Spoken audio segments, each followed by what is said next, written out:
গাজা সংঘাত থামাতে মার্কিন প্রেসিডেন্ট ডোনাল্ড ট্রাম্পের প্রস্তাবিত শান্তি পরিকল্পনায় আংশিক সম্মতি জানিয়েছে ফিলিস্তিনের স্বাধীনতাকামী সংগঠন। এক বিবৃতিতে সংগঠনটি জানিয়েছে, সংঘাত বিরতি কার্যকর হলে তারা সব ইসরায়েলি বন্দীকে মুক্তি দিতে প্রস্তুত। এছাড়াও বন্দি বিনিময় বাস্তবায়নের মাঠ পর্যায়ের শর্ত মেনে চলার কথাও জানিয়েছেন তারা। টেলিগ্রামে দেওয়া বিবৃতিতে ফিলিস্তিনের স্বাধীনতাকামী সংগঠন আরও জানায়, তারা মধ্যস্থতাকারীদের মাধ্যমে আলোচনায় বসতে রাজি এবং গাজার প্রশাসন স্বাধীন ফিলিস্তিন টেকনিক্যাটদের হাতে তুলে দিতে প্রস্তুত।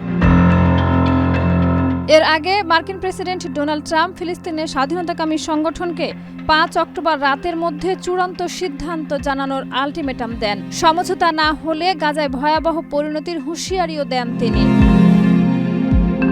প্রায় ২ বছর ধরে চলমান ইসরায়েলি আগ্রাসনে বিপর্যস্ত গাজা এখন আরও জটিল পরিস্থিতির মুখোমুখি।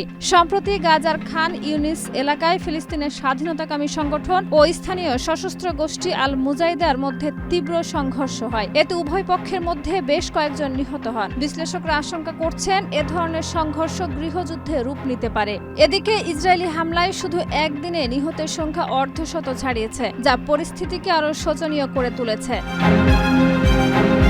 শাহিদা রুবি, মাই টিভি।